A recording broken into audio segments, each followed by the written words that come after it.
अब बहुत सारे सवाल हैं आप लोग को कि रिलेशनशिप में पैसों की चुनौतियों के कुछ महत्वपूर्ण प्रश्न क्या है। क्या भारतीय पत्नी को बच्चे पैदा करने के बाद घर पर रहना चाहिए या काम करना चाहिए?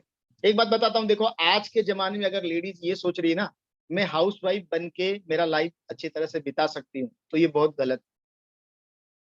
आज की लाइफ में अगर आप पढ़ी लिखी हैं, अगर आपने पढ़ाई की है, ग्रेजुएट किया और कुछ किया है या कुछ, आप घर पे थोड़ा समय के लिए रह सकते हैं, ऐसा बात नहीं, लेकिन घर पे रह के भी आपको कुछ करना चाहिए।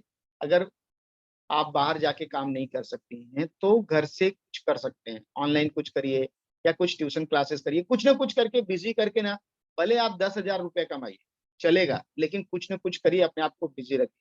बिकॉज आपका जो नॉलेज है ना, उसको इस तरह से रखना गलत है। मेरे को जो लग रहा है मैं बता रहा हूँ कि बच्चे 3 साल 4 साल हो गए, कुछ एडजस्ट करके आप 2-3 साल का रेस्ट ले सकते हैं। अगर आपको लग रहा है कि चलो रेस्ट की जरूरत है तो ले लो, कोई दिक्कत, लेकिन जिंदगी भर रेस्ट लेने का डिसीजन सही नहीं है। क्या कामकाजी महिला को शादी के बाद भी उसके माता पिता को एक निर्धारित रकम देनी चाहिए? अच्छा, जेंट्स लोग यस बोल रहे हैं, लेडीज लोग ना बोल रहे हैं। ग्रेट। इफ इनको ब्रदर नहीं है तो, हाँ ब्रदर नहीं है तो देना चाहिए, तो that is I am agree with you 100%। अगर ब्रदर नहीं है और वो लड़की ये है तो देना चाहिए, और ब्रदर है तो भी दे सकती है कुछ, एक सर्टन पार्ट्स ऑफ द, ये नहीं कि पूरी इनकम अपनी उठा के दे दे, 50% उठा के दे दे, इतना दे दे उतना दे दे, तो वो नहीं है। हाँ, एक आध साल ठीक है, बट आप लाइफ लॉन्ग के लिए नहीं कर सकते, बिकॉज जब आपकी शादी हुई तो जो आपका परिवार है, आपका हस्बैंड है, वो परिवार आपका है, उसको आपको समझना पड़ेगा, अंडरस्टैंड करना पड़ेगा। क्या आपका पार्टनर हर बार पैसों को लेकर आपको चकमा देता है, हस्बैंड या वाइफ दोनों? आपका पार्टनर हर बार जो वो कमाता है वो सही तरह से बताता नहीं है आपसे, या तो आपकी वाइफ या तो आपका हस्बैंड, और वो आपको बेवकूफ बना देता है, चकमा दे देता है, छुपाता है, तो ये क्या सही है? पहली बात की आप दोनों को ओपन, यही सबसे बड़ा रीजन है जिसकी वजह से आज बहुत सारे लोग के डिवोर्सेस हो रहे हैं, बहुत सारे लोग के झगड़े हो रहे हैं, बहुत सारे लोग के शादियों में बहुत सारी दूरियां आ रही, उसका सबसे बड़ा कारण ये है, पैसे को लेके चकमा आपका पार्टनर दे देता है, और जब ये देता है तब दूसरा पार्टनर परेशान हो जाता है।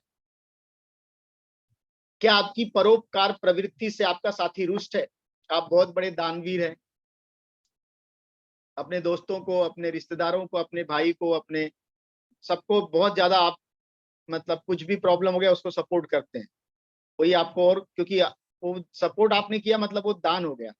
ये आदत बदलनी पड़ेगी आपको, शादी के बाद आपको बदलना पड़ेगा। अगर आपने शादी, या तो आप जैसे हो वैसे ही रहना चाहते हो ना, तो आप मैरिज के बारे में सोचो ही मत, मत करो शादी। लेकिन अगर शादी कर रहे हो ना, तो दोनों लोग के चीजों को, भावनाओं का सम्मान आपको करना पड़ेगा। भले आप कमा रहे हो, आपकी वाइफ हाउस वाइफ है तो भी, अगर आपकी परोपकार प्रवृत्ति, उसको समझा दो तो वो बताएगी, उस हिसाब से थोड़ा एडजस्ट। हाँ, अगर कुछ चीजें ऐसे हैं, जैसे आपकी बहन थी, उसने बहुत कुछ सपोर्ट किया था और आपको फिर भी कुछ लगता है, तो उसको बता के, समझा के, वो चीजें बता के उसके बाद थोड़ा बहुत करिए। और लेडीज लोग को भी सपोर्ट करना चाहिए, क्योंकि 25 साल आपने नहीं देखा उसने उसके साथ क्या किया है, तो वहां पे आपको थोड़ा सा सपोर्ट करना है। लेकिन अगर आप बिना बताए पार्टनर को सब करोगे तो वो गलत है। छुपा के दे रहे हो अपने भाई को, अपने बहन को, अपने दोस्त को, और वो उसको पता ही नहीं चल रहा है, तो ये सब सही नहीं। क्या आपकी हर जगह से कितनी आमदनी, इसका पता आपके साथी को है? पहली बात की पैसे के बारे में आपको ओपन और ऑनेस्ट कम्युनिकेशन करना पड़ेगा। तो वित्तीय मामलों पर खुले तौर पर और ईमानदारी से चर्चा करने के लिए नियमित रूप से पैसे की बातचीत करें आप। ये नहीं कि तू कितना दे रहा है मेरे को, कितना उड़ा रहा है, ऐसा नहीं। बातचीत का मतलब पॉजिटिव, कि अरे हम लोग ये हमारे गोल्स है तो इस महीने में इतना करेंगे, और मैं देखो अपनी कुछ प्लानिंग्स मेरी चल रही है, इस महीने में मैं ज्यादा खर्चा नहीं करूंगी, शॉपिंग भी हिसाब से करूंगी, और हम पैसे बचाएंगे। इस तरह से कुछ ना कुछ बात है, ये नहीं कि तुमने मुझे दिया नहीं, 10,000 दिया था, 20,000 दिया था, वो सब्जी और ये लाने के लिए और चाहिए, पैसा चाहिए, ऐसा बातचीत नहीं। बातचीत मतलब ऑनेस्ट कम्युनिकेशन, ठीक है। व्यक्तिगत वित्तीय चिंताओं, लक्ष्यों और अपेक्षाओं को एक दूसरे के साथ साझा करें, ठीक है। अगर आपको लेडीज को कुछ लग रहा है गहना खरीदना है, तो प्लानिंग बनाओ, उसको ये करो, ये नहीं कि मुझे कल पर अगले महीने में गहना लेना है, मुझे पैसा दे दो, ऐसा नहीं। या मुझे अभी तो माँ के घर पे जाना है, 2 महीने के लिए, 1 महीने के लिए जा रही हूँ, मुझे इतना खर्चा लग दे दो। हर एक चीज का एक अच्छी तरह से रणनीति बना के आपको करना है। पैसे के मामलों पर चर्चा करने के लिए सक्रिय रूप से सुनने और सहानुभूति का अभ्यास करें। देखो, सबसे बड़ा प्रॉब्लम एराइज होता है ना फाइनेंस, लोग सुनते ही नहीं, सामने वाला ने एक वर्ड बोला, हस्बैंड चालू हुआ, अरे मैं ये सोच रहा हूँ ना इस महीने जरा मैं थोड़ा मम्मी के लिए, तुम्हारे को ना हमेशा पड़ी रहती है मम्मी की।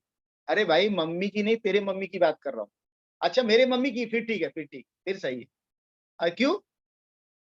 वाइफ की मम्मी की बात सही है और हस्बैंड के मम्मी की बात गलत है।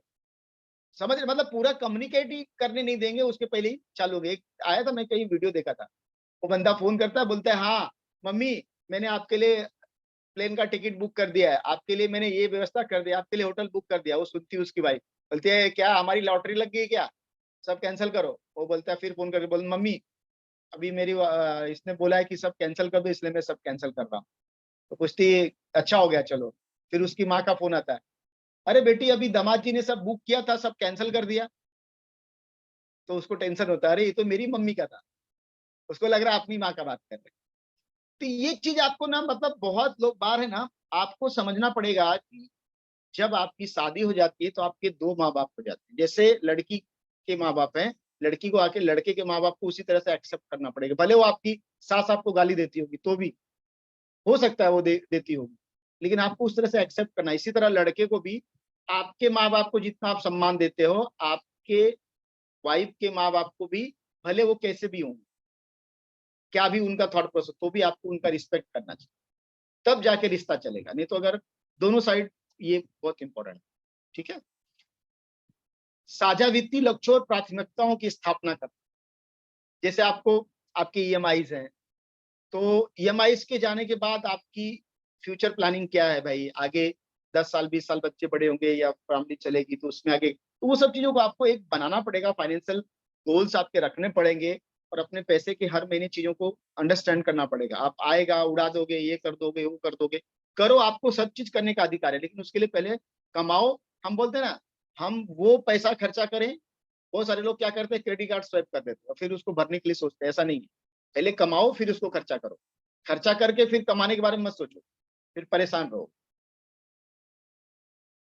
ठीक है। एक संयुक्त बजट बनाना और खर्चों पर नजर रखना, हाँ ये लेडीज का काम ज्यादा है। एक संयुक्त बजट बना के, लेडीज बहुत अच्छे से इसको करती हैं, जेंट्स लोग तो इसमें कर नहीं पाते इतना, कितना भी वो बनाएंगे करेंगे, लेकिन वो कुछ जेंट्स भी करते हैं, ऐसा बात नहीं है, बट ज्यादातर मामलों में लेडीज इसमें बहुत अच्छे से कर पाती है कि आपका जो एक कॉमन बजट बनाना और उसको कैसे लागू करना, क्या करना, वो सब। वित्तीय भूमिकाओं और उत्तरदायित्वों का आवंटन करना। प्रत्येक भागीदार की ताकत और वरीयता के आधार पर वित्तीय भूमिकाएं और जिम्मेदारियां निर्धारित करें, जिसे बिल का भुगतान है, बजट और निवेश प्रबंधन जैसे कार्यों को विभाजित करें। निष्पक्षता और समान भागीदारी सुनिश्चित करने के लिए नियमित रूप से वित्तीय भूमिकाओं की समीक्षा करें, यानी कौन क्या करेगा।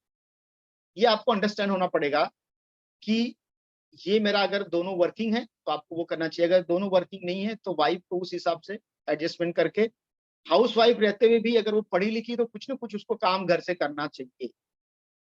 जीरो इनकम हाउस वाइफ, ये अच्छी बात नहीं है मेरे हिसाब से, क्योंकि मैंने, मेरी वाइफ ने किया उस, और उसका क्या रिजल्ट आया मैंने खुद देखा हुआ है।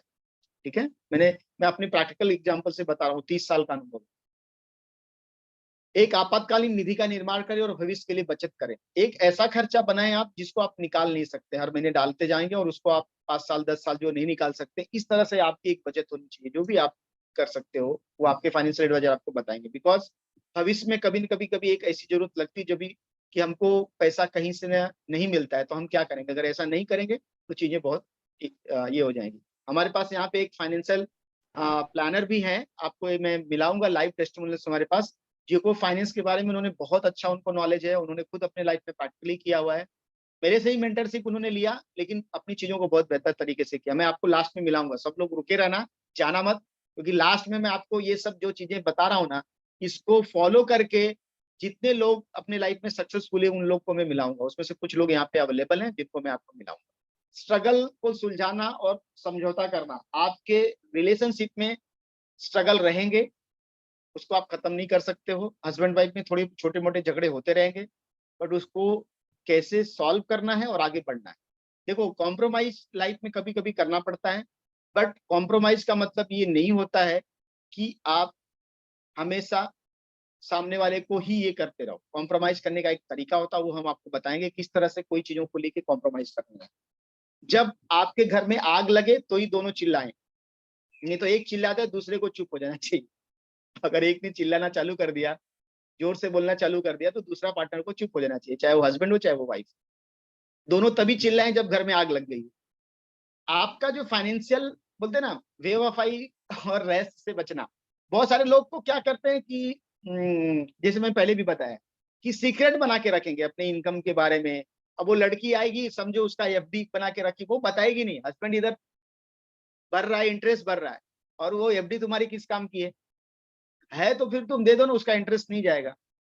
अभी तो शादी हो गई है, 1 साल 2 साल, हाँ 1 आध 2 साल आप ट्रायल कर सकते हो, 2 साल के बाद तो रिश्ता बन जाता है, उसके बाद फिर थोड़ा दे दो, उसमें से पूरा मत दो तो आधा दे दो। अगर आपका हस्बैंड इंटरेस्ट भर रहा है और आपकी एफडी पड़ी है तो कोई मतलब नहीं है। मैं एक एग्जाम्पल बता रहा हूँ। इस तरह लेडीज को भी कभी कोई चीज की जरूरत है और हस्बैंड के पास पड़ा है पैसा, एफडी में पड़ा है, लेकिन वो दे नहीं रहा है, तो वो भी गलत है। दोनों को एक दूसरे की चीजों को समझ के अंडरस्टैंड करके करना है। अब आजकल तो लोग सोचते हैं 5 साल देखते हैं, ट्रायल करते हैं, पता नहीं ये शादी टिकेगी कि नहीं टिकेगी। इसलिए आधा प्रॉब्लम उधर है। पहले ऐसा नहीं था, लेकिन अब वो हो गया। देखो, नियमित चेक इन और वित्तीय लक्ष्यों का पुनर्मूल्यांकन करें। जैसे अभी आप बच्चों को पढ़ाई के लिए कुछ पैसा रख रहे हो, अब आने वाले टाइम में 5 साल के बाद वो बजट जो आपने सोचा था उससे ज्यादा होएगा, तो आपको रीशेड्यूल करना पड़ेगा प्रोग्राम। ठीक है, आप बच्चे को डॉक्टर बनाना चाहते हो, कुछ इंजीनियर बनाना चाहते हो, कुछ भी, तो वो फाइनेंशियल आपके डिसीजंस को आपको चेंज करना पड़ेगा। हाँ, थोड़ा आपको, जब आपने साल भर में जो आपके गोल्स थे उसको आपने पूरा कर लिया ना, तो अपने आप को पुरस्कार दे, इनाम दे, तब आप घूमने को जाएं, या अपने आप को कुछ गिफ्ट देने का, या अपने पार्टनर को गिफ्ट दे। जो भी आपकी चीजें हो रही, लाइफ को ना काटे ना जिए, क्योंकि जो आपका लाइफ है ना वो एक टाइम के बाद आपको नहीं मिलेगा। इसलिए आप सालों साल, पता चल रहा है, मेहनत कर रहे हैं मजदूरी को, लेकिन कुछ कर ही नहीं रहे, एंजॉय नहीं कर रहे हैं। थोड़ा दिन रेस्ट देके उसको एंजॉय करो, लाइफ बहुत इंपॉर्टेंट है फाइनेंशियल डिसीजन। ये भी है बहुत सारी चीजें कि आपके जो जो भी डेट्स हैं, जो भी आपने ईएमआईज ली हैं, उसको रेगुलर रूप से आपको भरना है। उसके बारे में अगर आप वो भर सकते हैं तो ही ऋण लें, नहीं तो नहीं लें। हाउस लोन, होम लोन जो है वो बेटर है, लेकिन आप वो पर्सनल लोन के ऊपर अगर आप जा रहे हो बार बार, this is not right. Personal loan को मैं रेकमेंड नहीं करता हूँ। बहुत कोई इमरजेंसी ऐसी आ गई, कोई बहुत बड़ी मेडिकल सिचुएशन है, वहां पे आप कर सकते हो, लेकिन फिर भी उसको खत्म करके आप आगे क्योंकि आपका जो इंटरेस्ट है ना वो आपको मार डालेगा। बैंक का इंटरेस्ट बहुत तेज होता है, उसमें आप अगर उसके रट रेस में आप फंस गए ना, तो बहुत बड़ा आपके साथ दिक्कत चालू हो जाएगी। आप फ्यूचर के लिए कुछ आपको निवेश करना है और योजना बनाना है, क्योंकि जो आपका 10 साल 15 साल 20 साल के बाद है ना, तो आपको स्टॉक में, बॉन्ड में, म्यूचुअल फंड में, रियल एस्टेट में जो भी निवेश आपको लग रहे हैं, जो भी मतलब आपके जो भी जोखिम है, उसके अनुसार आप अपने लक्ष्यों को बनाएं, और उसमें आप एक फाइनेंशियल एडवाइजर की हेल्प लेके ही करें। जैसे आप रिलेशनशिप के लिए मेरा या हमारे जैसे रिलेशनशिप कोच का एडवाइस लेते हैं, लेकिन फाइनेंशियल के केस में आप वहां पे फाइनेंशियल एडवाइजर ले सकते हैं। ठीक है, आपका जो फाइनेंशियल एजुकेशन है और अपने ग्रोथ को, वो भी आपको करना है। बहुत सारे लोग को लगता है ना कि हमको सीखने की जरूरत नहीं, आपको भी सीखने की जरूरत है। आपको खुद के बारे में कुछ बुक्स पढ़ना, कुछ किताबें पढ़ना, कोई प्रोग्राम लेना, अपने ऊपर भी थोड़ा खर्चा करो, क्योंकि दिमाग है ना, माइंड, इसके ऊपर जितना खर्चा करेंगे ना उतना बेस्ट होता है। बहुत लोग को लगता है कि नहीं मुझे ये सब नहीं करना चाहिए। आपको हमेशा किसी न किसी के साथ, किसी न किसी कम्युनिटी के साथ जुड़े रहना है, नहीं रहोगे तो बड़ा दिक्कत होगा।